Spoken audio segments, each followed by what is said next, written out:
Welcome to Smart 24 TV Driving Business. This is the inaugural edition of Be Your Best program with JULIUS TOROCH. Today we are most honored to have the Minister of State for National Guidance at the Ministry of ICT and National Guidance, Honorable KABYANGA Godfrey Baluku Chime. Honorable Minister, you are most welcome. Oh, thank you very much. The purpose of this program is actually to ensure that the citizens maximize their potential and also develop a spirit of excellence. Here we also promote mindset and behavioral change and ultimately to transform lives.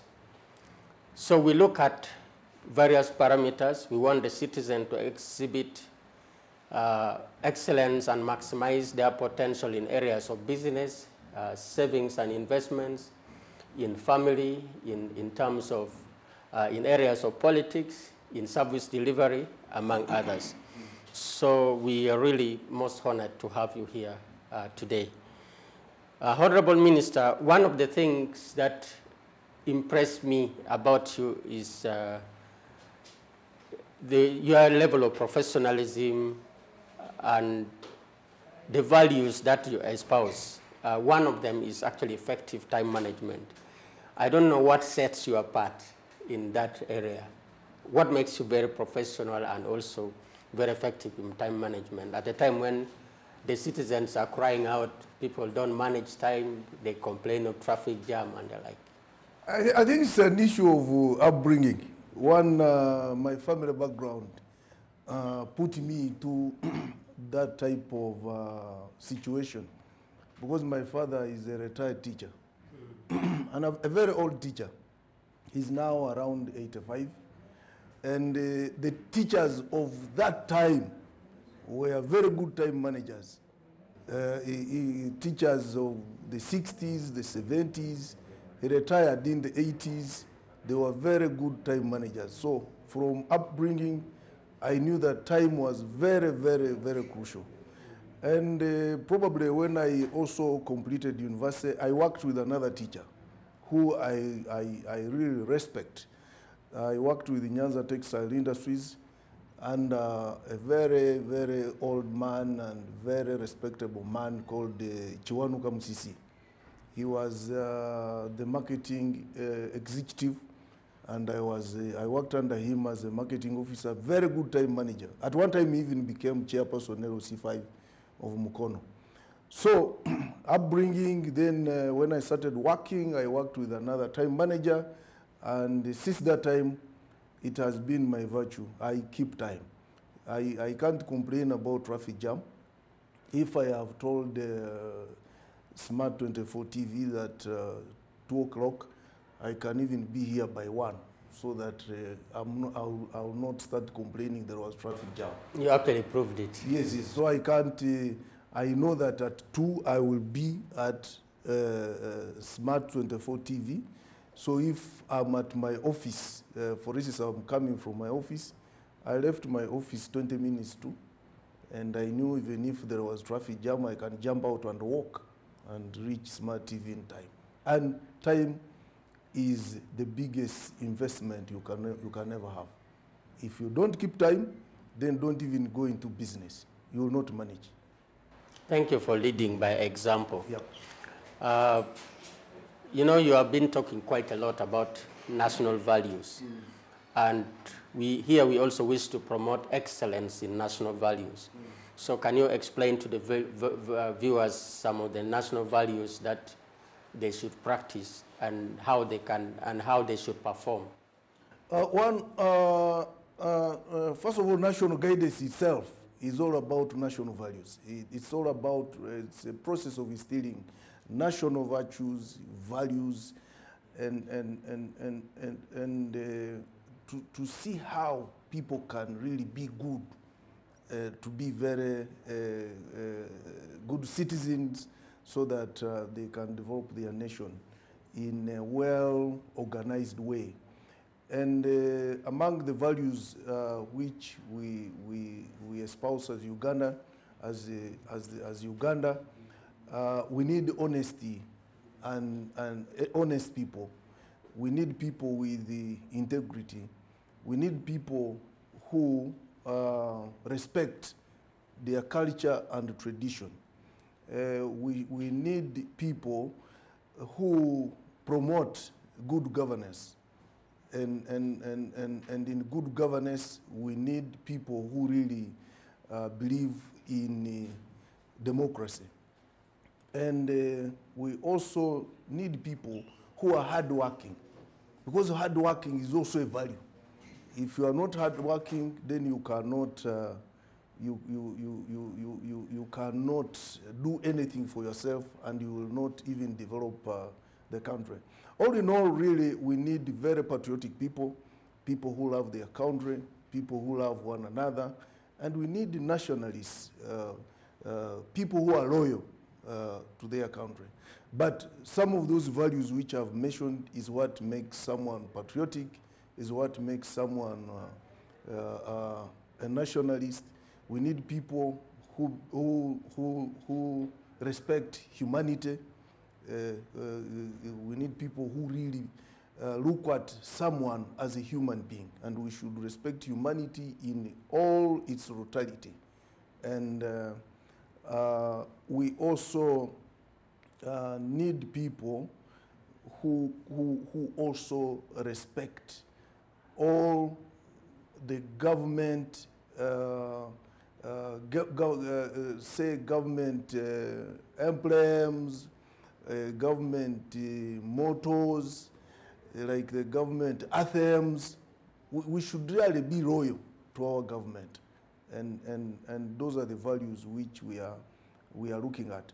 But as the national guidance, we are developing the national guidance policy, and we shall come out. We have now looked at 12 national values that we want to promote as Ugandans. National values, values which we feel all Ugandans can have, then we shall have a very, very good country. And very soon, we are going to unveil this policy to Cabinet, and then later on to Parliament. Honorable Minister, what is your view about the status of values at the moment? You talked about things like hard work. Are we hardworking as Ugandans? What are your views about the status of whether we are really excelling in the way we do work? At the moment, Ugandans, I can say, are hardworking, but they are not putting their energies. Some of them are not putting their energies in things which can develop themselves and can develop the country. Ugandans are hardworking by nature, but if all that energy can be put in very productive areas, then we shall be the best. One time I went to Rwanda immediately after the genocide. And then I went to their museum, the genocide museum. And someone was taking me around. And I said, this is too bad. But I also saw that Rwanda was developing very fast. And then I asked them, what is the trick? You know, and this young man told me, you know, these Rwandese killed 1 million people in 30 days. It implies they had the energy to kill around 30,000 people every day, minimum. That's big energy. And he said, we thought if we can transform this energy into doing good things, the country can also develop in one man. And that one, I was so impressed. And he said, so we have said, look, since we have enough energy that can kill, then we should transform this energy into production. And that's what is happening. So Ugandans are very, very productive people. They are very hardworking. But if all this energy can be put into productive avenues, then Uganda would be the best. It would be the best. If we can put all this energy we put into demonstrations, into campaigns, and we all go and put it on the farm, Uganda would be the best. Uganda would be the best. And that's why hard working is one of the values which hard work is one of the values we need to promote. So that all these energies that the Ugandans have should be put into productive use. I can't say Ugandans are lazy, not at all.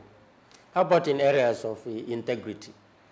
Areas of integrity now is where we have a bit of problems now.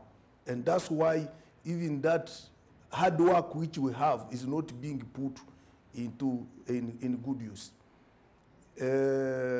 I have worked in the public sector. I've worked in the corporate world. I've also worked in the private world. But you can see now the biggest problem which we have as a country right now, the single most biggest problem is corruption. We have all the resources, but even the president has come up and say, I think this is the time to fight corruption in all sectors. So that's where now integrity comes in. Because people of integrity cannot misuse money that is supposed to be for drugs, cannot misuse money that is supposed to build classroom blocks. But now we are finding corruption in every sector. And that one alone is killing the economy. So that is an area that we should really focus on and ensure we fight corruption so that now all these resources which we have should be put to the correct use. And once that is done, we shall take off. Yeah, Honorable Minister, one interesting thing is we develop very excellent policies.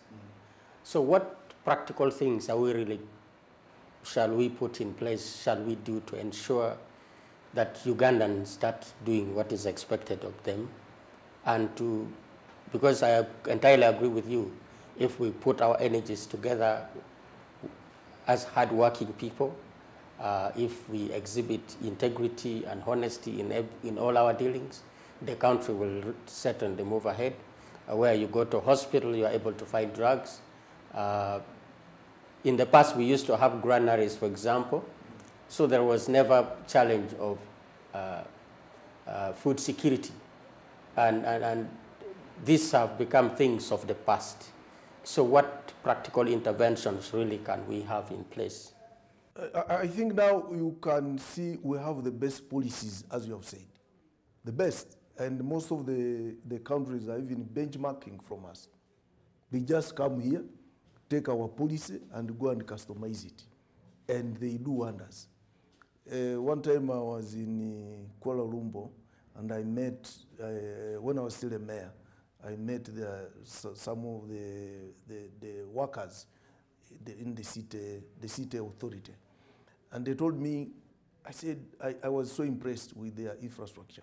And they said, but part of what you see, we benchmarked from Kampala in 1996. You see, and for them they went because they found here a very good infrastructure design, and they took it, improved it, and 20 years after, they have transformed the city into what they benchmarked from Kampala. That's one thing they liked about Uganda.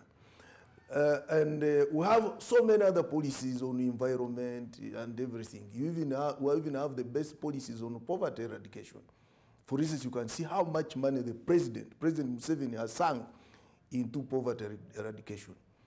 You know, Operation Wealth Creation, Emyoga, Rural Farmers Scheme, all that money, women entrepreneurship, youth livelihood, all that is aimed at improving livelihood. Very nice policies.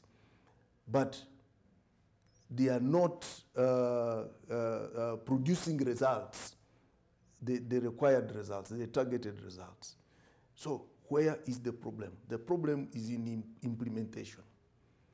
The problem is in implementation. You heard the president saying, I put the soldiers in Operation Wealth Creation to distribute seeds. Then later on, some of them turned into suppliers of what? Of seeds. You know, all those are distortions during implementations.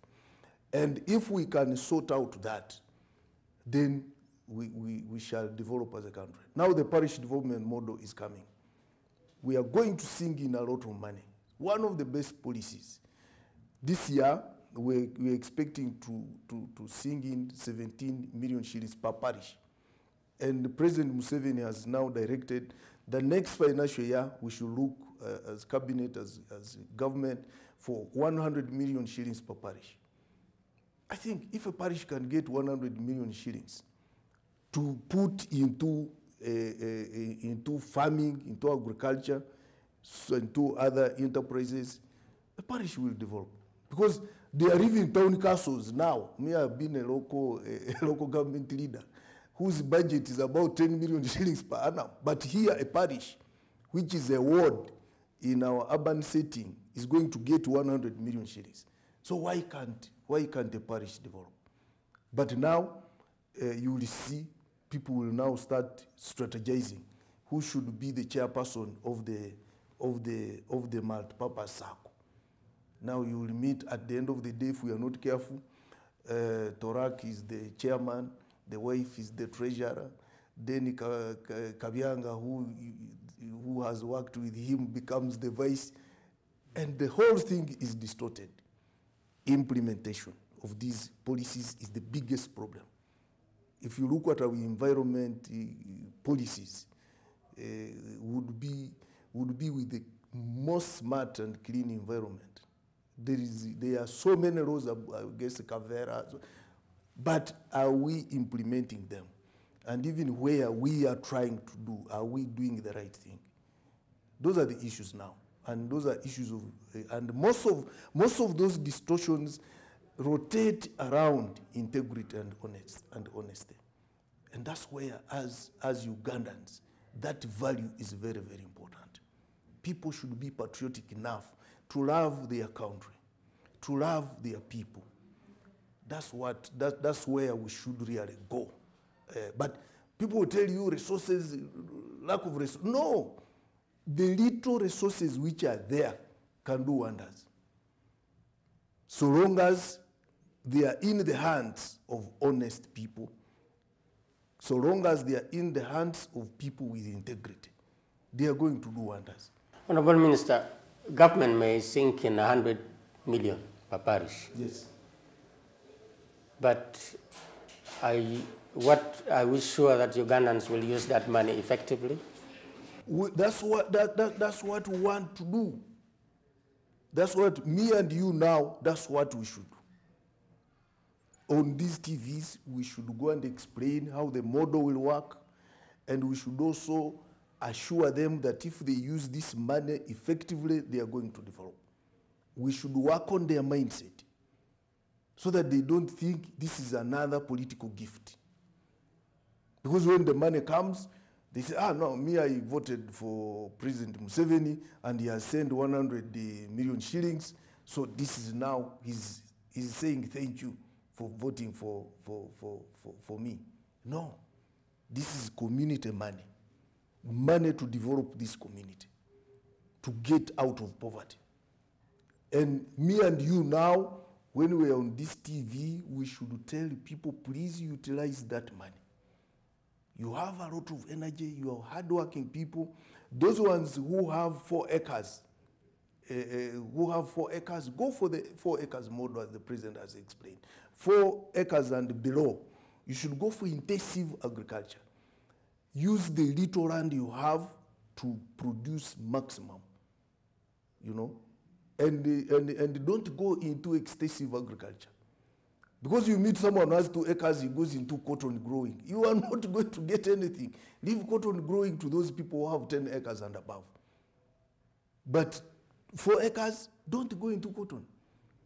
Just get 1 acre for coffee, another acre for fruits, another acre for food crops, and then you can get another acre for grass, for feeding animals, you know.